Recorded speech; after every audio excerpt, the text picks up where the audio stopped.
Okay.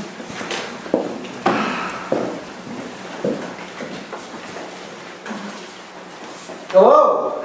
Hi, everyone. Thank you so much for joining me today on this rainy, drizzly, beautiful, sunny summer day, kind of, sort of, maybe not exactly. We'll start things off. My name is Tom Acrobato, and I'd like to tell you a story. Actually, I'm going to be telling you several stories. So, we're going to go ahead. I've done this for a couple of years now, and welcome to this event, which is entitled Ranting and Raving. And you know what? There's a few good reasons why it's ranting and raving. Because I'm going to be ranting and raving for a while. So, put up with me.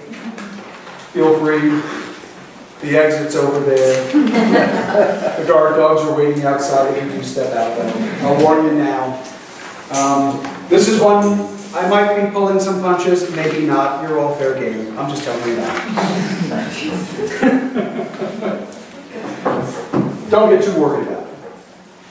Either way, we all have stories to tell in our lives. Whether it's something funny, something happy, something sad, something entertaining, we all have little bits and pieces of us that we get to share with each other. And the stories change depending on the telling, depending on who we are and where we are at any given point. So I'm going to share a couple of stories with you tonight. And I hope that you enjoy them. I hope that you have fun. I hope that you appreciate them. And if you don't, may you never utter a word again. So, let's start off with a little story. This one is called Telling Tales Out of School. Now, for those of us who went to the public school system, I happen to be a graduate of PS 177 in Brooklyn, in Bensonhurst, Brooklyn. That's right. Some of you might know that school well. Well, at PS 177, we had a number of characters, a number of teachers. I was living in Brooklyn in the 1970s, which was a very interesting time in itself to be in New York City, and a very interesting time to be in the public school system. The teachers there were characters. What kind of characters? Well, you know, some of them left a little bit to be desired. Some of them were great and influential people. And then there's one or two motherfuckers that you've got in your life. So if you get upset about language, understand some of it's going to be out there tonight. Just saying. Forewarned. Mrs. Tillinghast was my third grade teacher. Mrs. Tillinghast was her name. Yes. She was a very interesting woman. Fiery red hair, cold blue eyes. She was one of these people that could make you wither with that glare. She had more power to intimidate a young child than anyone else. So, if you were an 8-year-old and in Mrs. Tillinghast's class, you were in deep shape. So, you had to be ready, willing, and able to stand up on your own. And it kind of helped that, well, I had a mouth. But it doesn't always help. Mrs. Tillinghast was someone who ruled her classroom. And in New York City, in the public education system, if you were a teacher, you had complete control of your students. Of course, they didn't like you smacking them as much as they did in times that were before then. But still, you didn't have to worry about if that hand would fly or not, or what side of the Prozac did that teacher wake up on today. Well, Mrs. Tillinghast was an interesting one. She ruled with an iron fist. Whatever she said was absolutely correct. And me, as a mouthy little 8-year-old, had my own fun experiences with her. If you had to come into school and you had to bring your own tools, your scissors, your glue, your other stuff, or all of your little creative arts that you would do in 3rd grade, you had to make sure those scissors were safety scissors. Whether or not they had those little rounded edges, remember your little kids, you had to use safety scissors? Well, I was a poor white boy from Brooklyn. I didn't have much for safety scissors, but we did have, my mom gave me a pair of small, regular scissors. Kind of flat-edged, but not qualified as safety scissors. So in class, I brought those in for work, for doing my little projects, and had Mrs. Tillinghast confiscate them. And I wasn't the only person she confiscated things from, but she confiscated my safety scissors and put them away. And she said, as an example to everyone, understand that these are not acceptable. Not that it was acceptable because it was dangerous, but I had violated her orders. And because I violated her orders, something was not going to go well for me. She also had another interesting little paradigm, which was, if you were to take a test, a quiz, say it's a spelling quiz, after you finish your spelling quiz and you receive your grade back, you had to then bring it home to have your parents sign off on it and say, this is what you got, we agree. Well, I was 8. I was lazy. So I'd get a 95 or I'd get 100 on my quiz and I'd get it back. And we'd get it on a Wednesday. And she'd say, bring it back by Friday. You know, there was a lot of cartoons on TV in the 1970s. I'm just saying, there was a lot of cartoons on TV.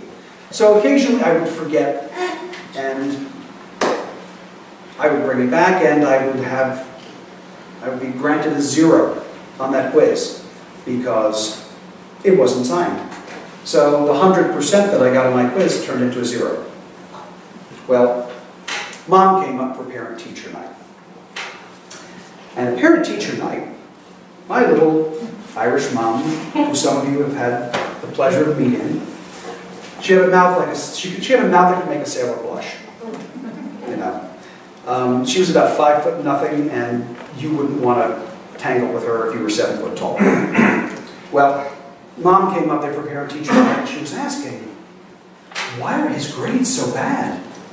So Mrs. Tillinghast looked at everything and said, you understand that he didn't get these quizzes signed. Look at all of these quizzes, unsigned, unsigned, unsigned. And my mom looked and she said, 95, 100, 95, 100. Are you telling me that you zeroed out all of his quizzes because I didn't sign these? She said, oh, absolutely. Now, again, I was a slightly mouthy 8-year-old, so I stood there, arms akimbo, swear to God, and said, are you trying to pull something, lady? Well, that didn't go over well.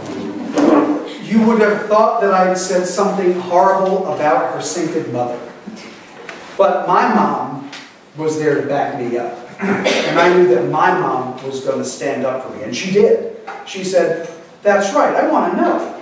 Why is it? Are you telling me that you are destroying his grades because he just didn't have something signed? Obviously, he's smart enough, he knows the work.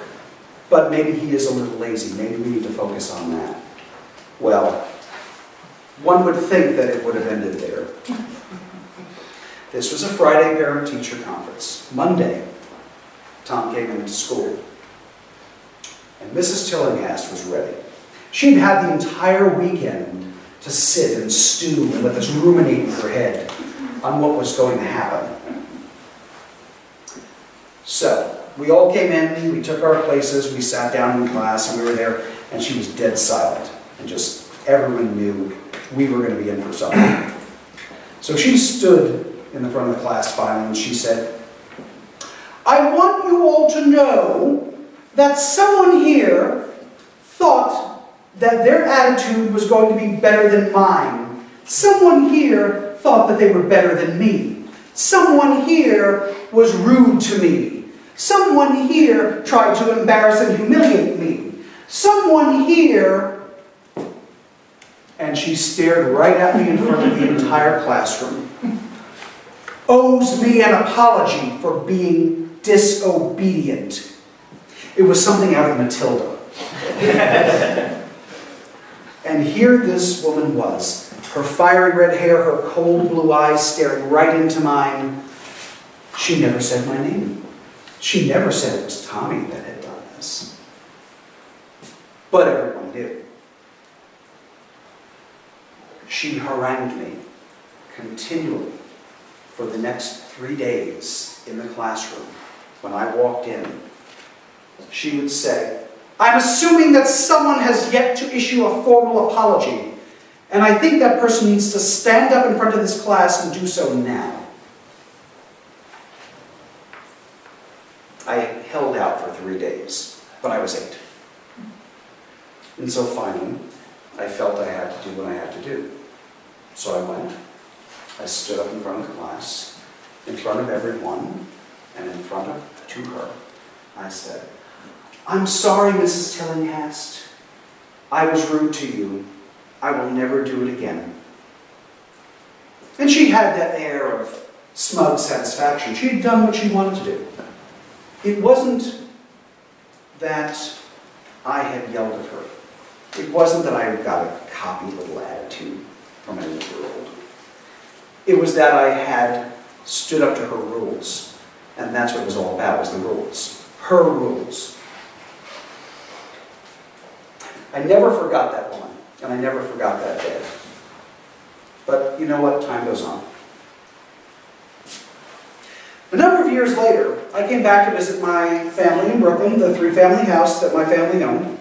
My great aunt owned the house. She had the upstairs apartment. My mom and my brothers were in the downstairs apartment. And they rented out a little back room apartment. So came and saw my mom, saw my brothers, saying hi to everyone. I said, "So what's new?" They said, "You're never going to guess." I said, "Oh, what?" I said, "Mrs. Vass, formerly Mrs. Tillinghast, is now renting the back apartment upstairs." I said, "Oh, really?" Well, Tommy's now an adult. And he's got a long memory. So I made sure that when Mrs. Vass came home, I was there to greet her. And I said, "Hello, Mrs. Vass. How are you?" Because suddenly Tommy had grown. I wasn't an 8-year-old anymore. I was a 20-year-old. And I'm looking down at her. This woman who had inspired such fear, such strength, such animosity, who enjoyed the humiliation.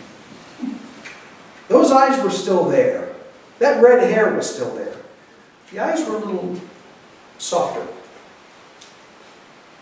She'd long since divorced, gone back to her maiden name. She was caring for her elderly mother down in Florida. What was I going to say? I remember all the horrible things you said to me. I remember what you did. I remember how badly you treated me when I was 8. Or did I just say, "Hello, Mrs. Vass, it's good to see you again"? And that's what I did. I was a good boy. I didn't feel it was worth carrying that grudge.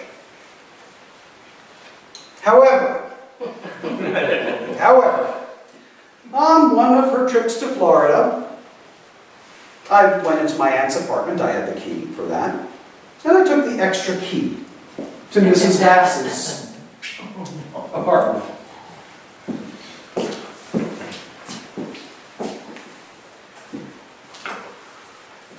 I still have the scissors that I took off of her counter to this day. She doesn't know what she did, doesn't know how they got misplaced or anything like that. I had no interest in harming her, damaging her home, anything like that. But sure as shit, I got my pair of scissors back.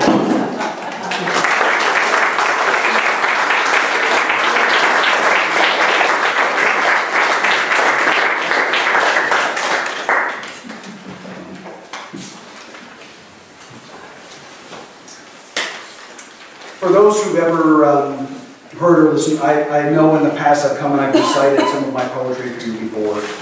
And usually that's something that I take it and I read it because it's not something that I often memorize or had well not memorized. But this was something that was a little more freestyle. So if you been to poetry slams, you know there are people that just kind of go, they do it on the fly. They go for a little understanding. And one thing I want you to do is I want you to understand a little bit more about me. Know parts of me. I'm a good person. I'm not the best person. I live my life. I do the best I can. I try to be helpful and good to my friends. I work a little bit to do the best that I see. But don't think for a minute that you truly know me. Because as time goes on, you'll see things about me that sometimes you'll accept and sometimes you'll shout at me. I was a good man. I was a boy. I was crazy. I was wild. I was a little bit exciting. I was a funky little child. I can tell you now that in my day and time, I had a lot of good fun and threw a lot of good rhyme. But as me as a boy, I was Meatloaf's bat out of hell. And I left a lot of people some stories they could tell. But I got a little older and some things started to change. Sometimes my life was good and sometimes I was deranged. But everything happens and you get a good plan.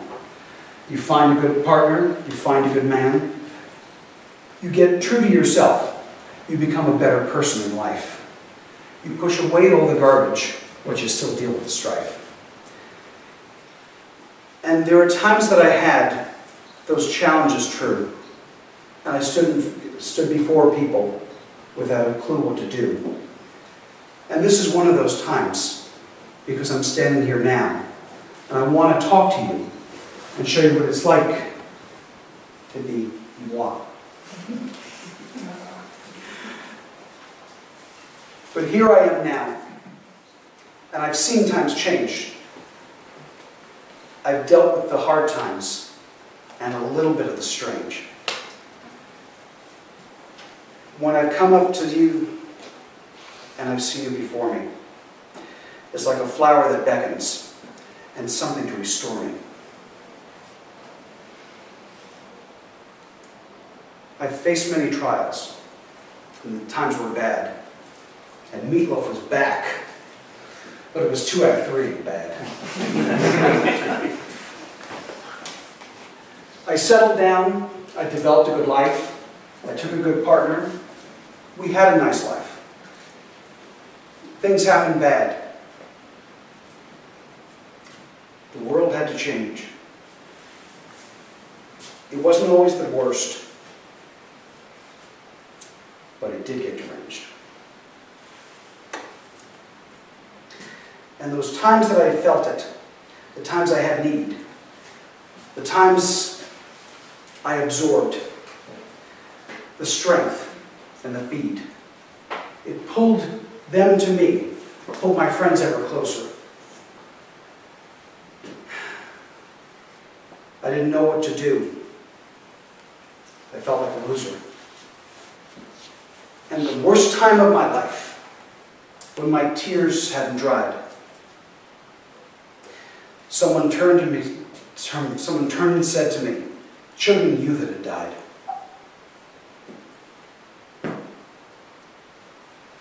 Did he think he would know me? Did he think he would know me? Did he think I was real?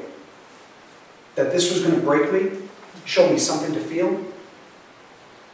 That's not the way I am. Oh, no, no, no, no. I'll tell you now, you know nothing of me, Jon Snow.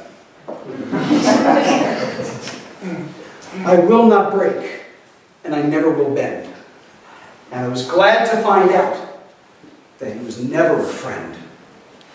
And although years later, I saw this, an attempt at absolution, there was no way to accept, no way to add my own collusion. I would not accept what was said unto me. But I was glad to know, because now I was free.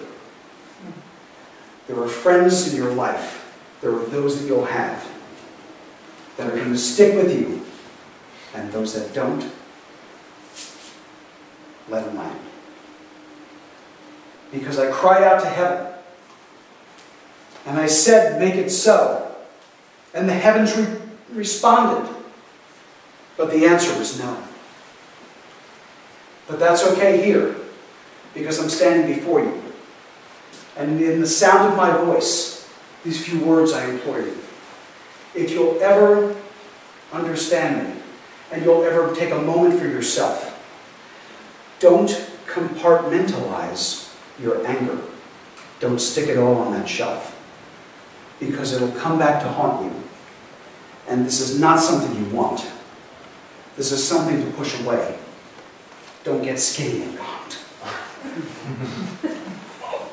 Like me. But fight back a little. Take pride in yourself. Know that you're stronger in spite of yourself. Remember that there are those who are true, who love you and love you because you're you. And I might not be the best. I might not be the worst. My life has been blessings, occasionally cursed. But I stand here now. I'm happy and glad. There's only one Tommy. That motherfucker is bad.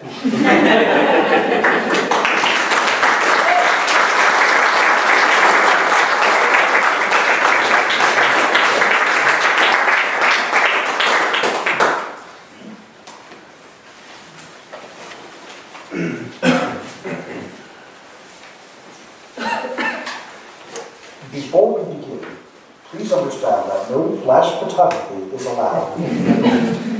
Please silence your cell phones. Not that they're going to work down here anyway.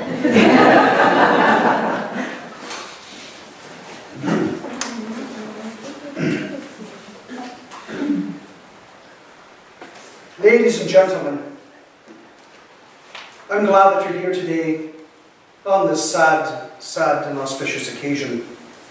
We're here to eulogize someone who's been such a glorious part of our lives for so many years. Someone who's made us happy.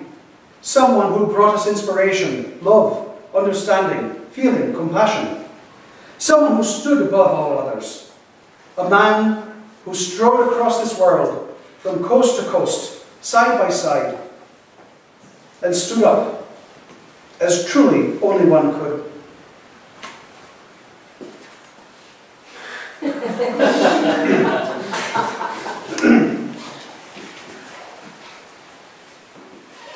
There have been many songs written of him. There's been music. I'd like to share a wee something in recognition of our friend who's long since passed, but been such a giant in our own lives.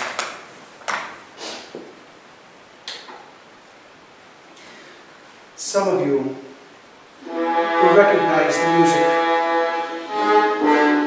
written over such a wonderful, loving, caring, honored, gentle person. A true giant. Yes, we are here today, sadly, to mourn the passing of Godzilla. Godzilla, amongst all of us, there's never a finer fellow. A true, honorable person, a true, lovely individual. And although he called Tokyo his home away from home, he was only born on Bikini Atoll. It's not the same anymore. When I was a lad, we had Thanksgiving with a loving family. And we had those wonderful Godzilla marathons. Do you remember? Do you remember? Do you remember?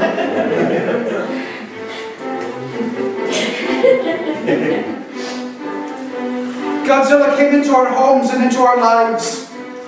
A truly wonderful individual.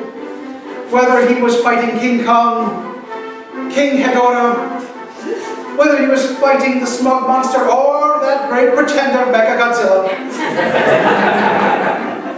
Godzilla taught us that he was a man amongst men, that if you stood for what was right, and if you fought for the right, that you too would be blessed.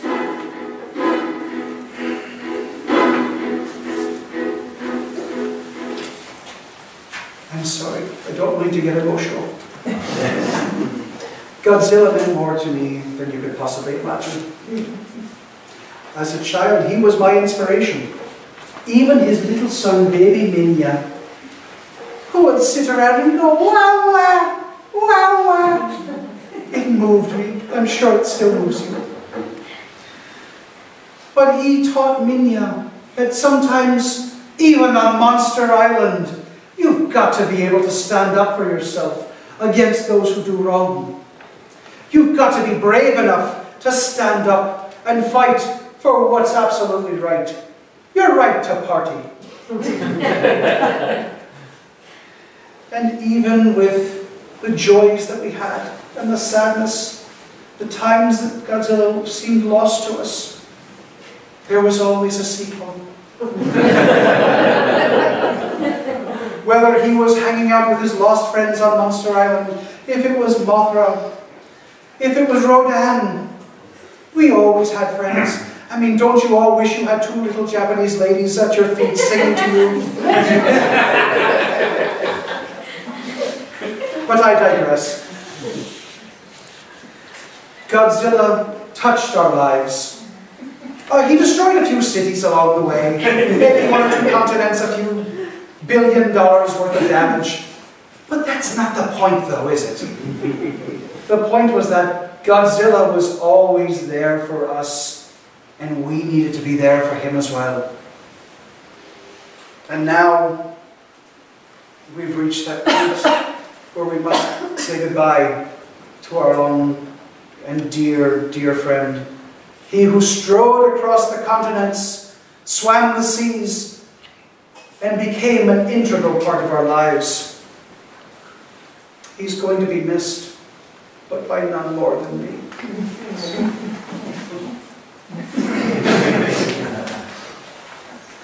At this time, we'd like to wish Godzilla, in the great afterlife, all the best, all the love. We are going to miss him. Thanksgiving's not going to be the same. But we will carry on and soldier on. If you could all take a moment of silence to remember both his son Minya, who's left behind, and his long-time domestic partner Gamera. We just ask that you keep them in your hearts during this time of need and difficulty.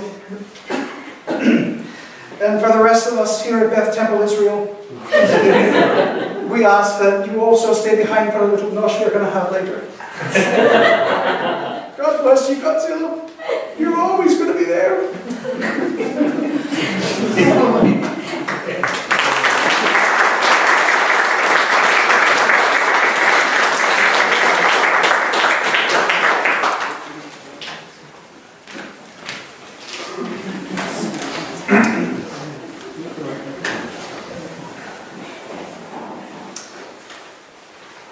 The ability to shatter was rare, even amongst enhanced humans.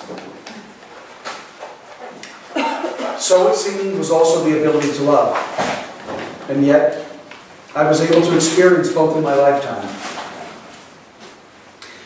For a little bit of a history lesson, it seemed as though by the mid-22nd century, humanity had been thoroughly embedded with its technology.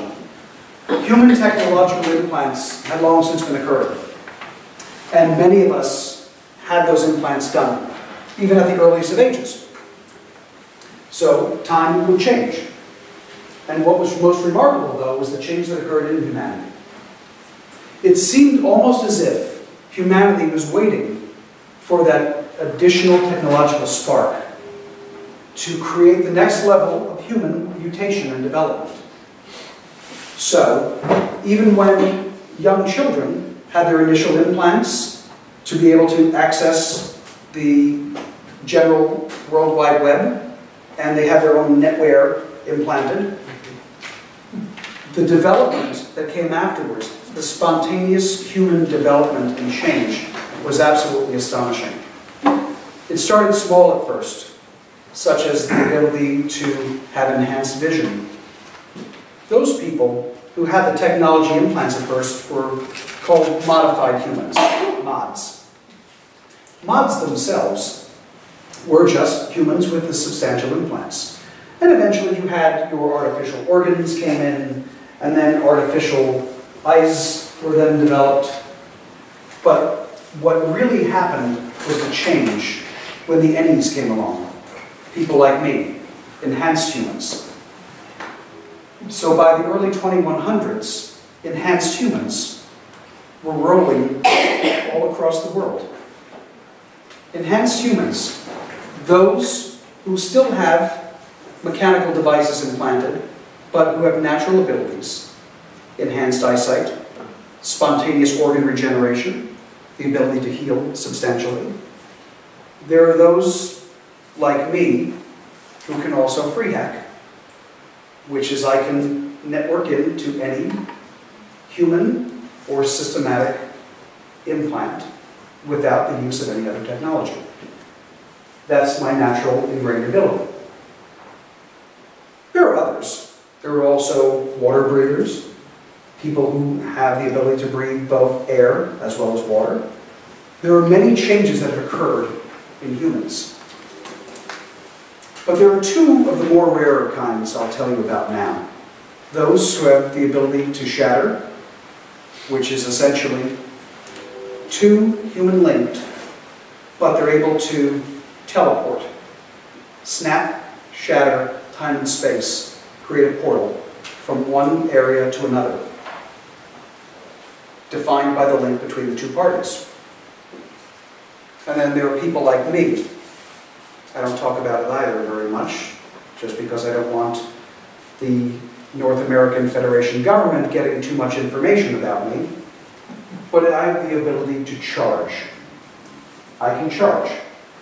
I can charge and enhance anyone else's abilities. I can force them up to new levels. Being a free hacker, I can network in and I can boost their natural abilities. But shattering is rare. You don't come across too many people that can shatter. It's not often that even those two people with those capabilities will run into each other, but sometimes they do. And this is the story about two of those people. My name is Roman. I live in the year 2165. I work for the North American Federation government when I need money, which is fairly often, because I like to party and I like to enjoy myself. I work with a transport cabal. We work in small teams, and together we go and we transport whatever's needed, whatever's necessary. People, products, goods, we get them all across. We can travel anywhere in the world. We have the right to go between intercity travel as well as inter-hemisphere travel. So if you happen to be a part of the Northern Hemisphere organization, the Southern Hemisphere organization, West, East, it's all the same. It's all the same to us anyway. Are you going to pay? That's all we care about. I work with a couple of colleagues. I work with Faye. He is you'd have to call him, he's not a free hacker like me. He's a tech hacker. He needs his implants in order to access all of the various systems that we have. So tech hackers are important because they also provide a good bit of face to a product. We don't always want people to know everything that we can do. So someone with technical implants, that's fine. He also has a very cool exoskeleton. So it's great for the heavy lifting. Then I've got Cull. Cull is someone, he is our hardware guy. He is our munitions guy. But Cull also can do that wonderful little thing, that spontaneous regeneration.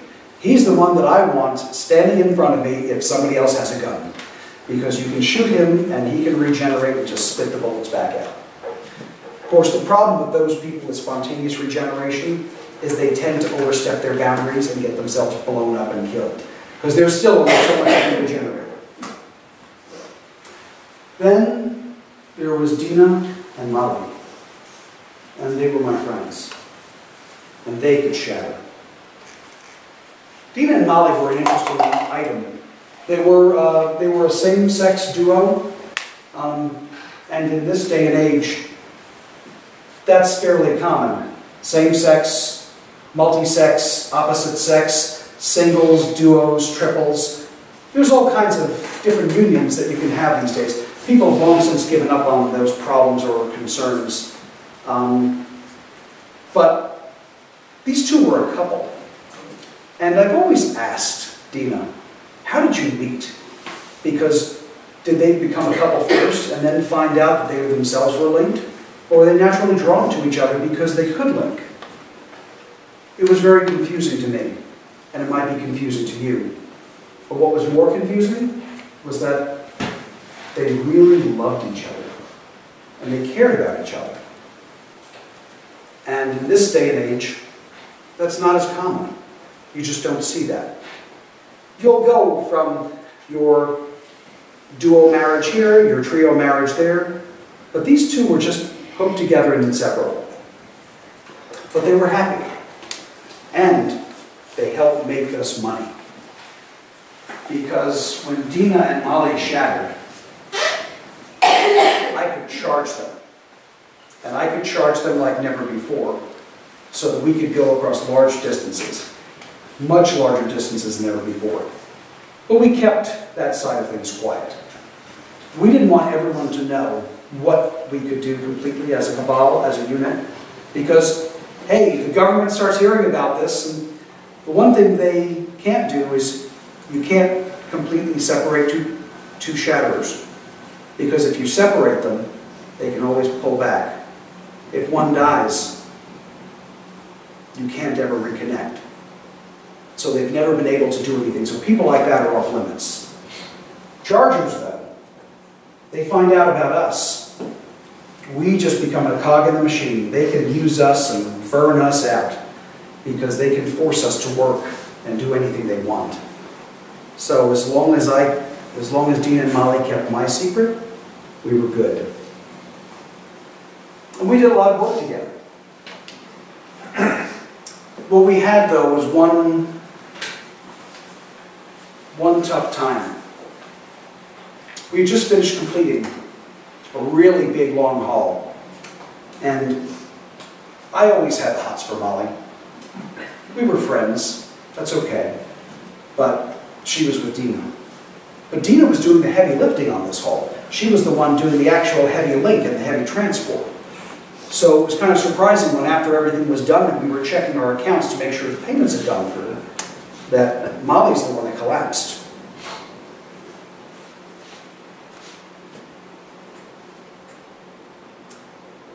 I was able to free hack into her, and Faye helped me. He hard hacked her to be able to check into her neuroweb too.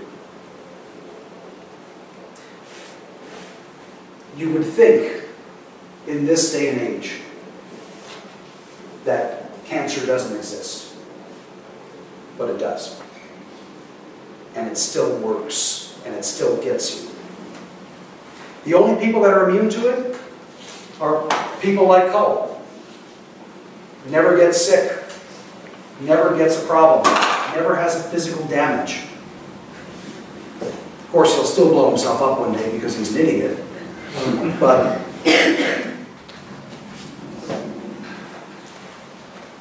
Dina had cancer all throughout her. It had already gone into her brain at this point. We knew they were going to need some time, and they did. They took their time back. So,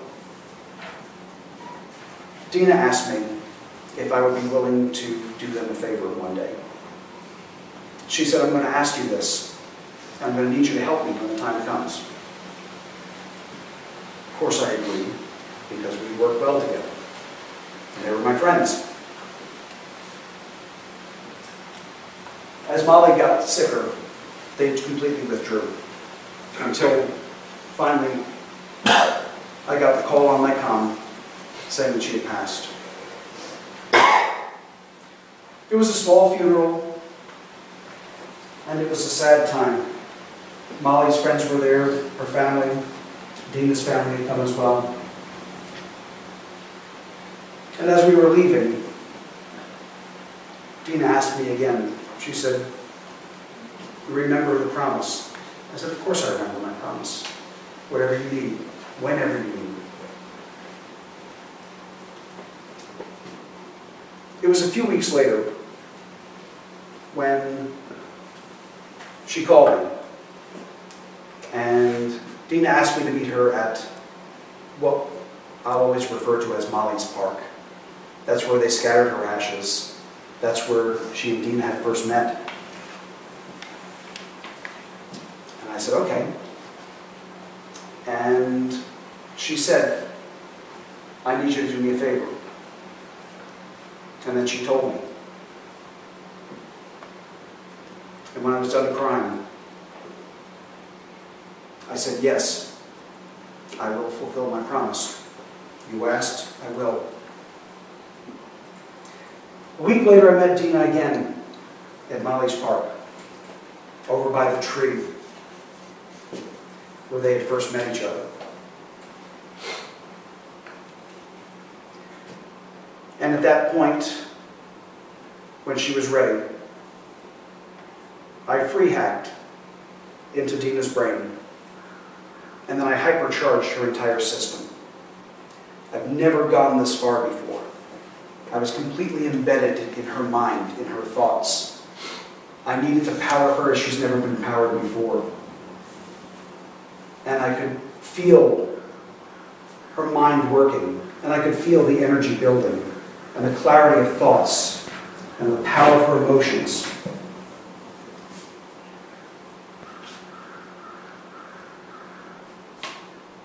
And then she shattered. She tore open a portal. And she stepped through. And she disappeared, leaving nothing behind. I said before, if one shatterer dies, you can never reform another contact. Most of them wind up drugged out on the streets, webheads, because they just continually send their brains into the net and they stay there spaced out. A charger can only power someone. And as a free hacker, I could see and connect in everything that Dina had where she was. I don't know if there's a heaven like they say in the old books, or if there's an alternate universe, or if we're all ghosts backed up in the shell. But I can tell you now, she connected. She connected to Molly. And wherever she went with her.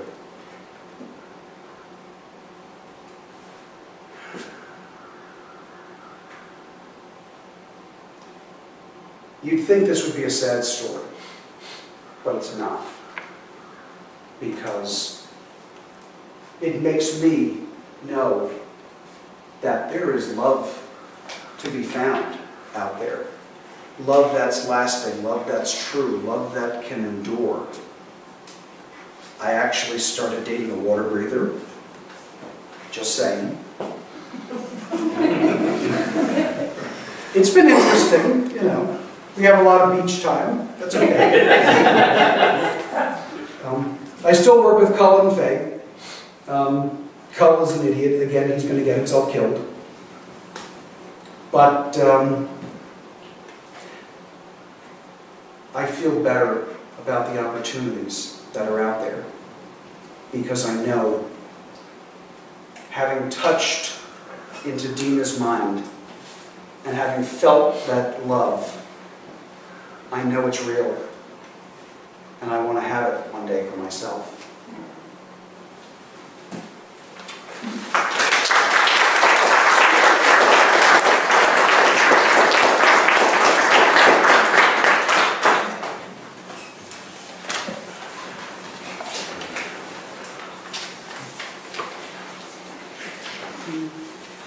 Endings. We're at our happy endings now. Happy ending! Happy ending! So, we all have in us a story to tell. Whether it's your own personal narrative, whether it's a real story, whether it's a made-up story, whether it's a strength, whether it's a flaw, whether it's a point of our character. This is a story that you should be telling. And there are many stories in each of us. Some of them we don't want to share, some of us we're willing to share. It's what are you willing to put out there? Tonight I put out before you a little piece of myself. A little part of me to share my stories. Some of them are real, some of them are not. Maybe I really can free hack and you don't know it. I can't shatter because I wouldn't be here right now. But there's many little stories in each of us that we tell.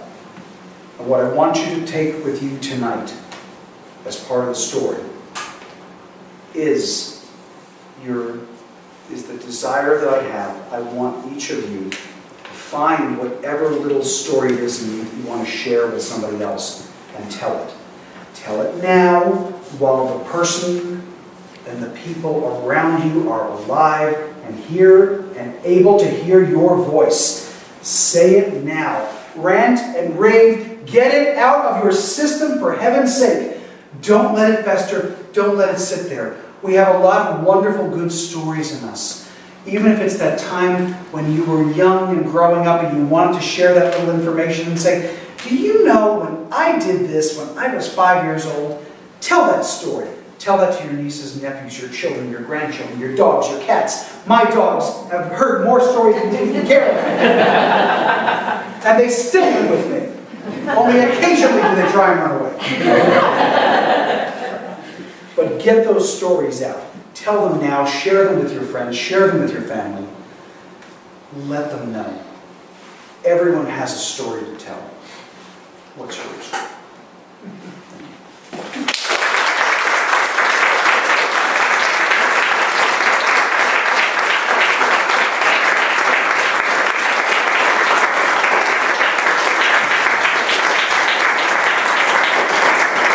You were all a great audience. Thank you so much for not throwing things. I appreciate it. There are refreshments over here. We've got wonderful cupcakes. Thank you so much. We've got other things that have been brought. So please enjoy, spend a little quality time. Talk to me if you have any questions. If there's anything you'd like to know, I accept checks. Okay. Thank you very much.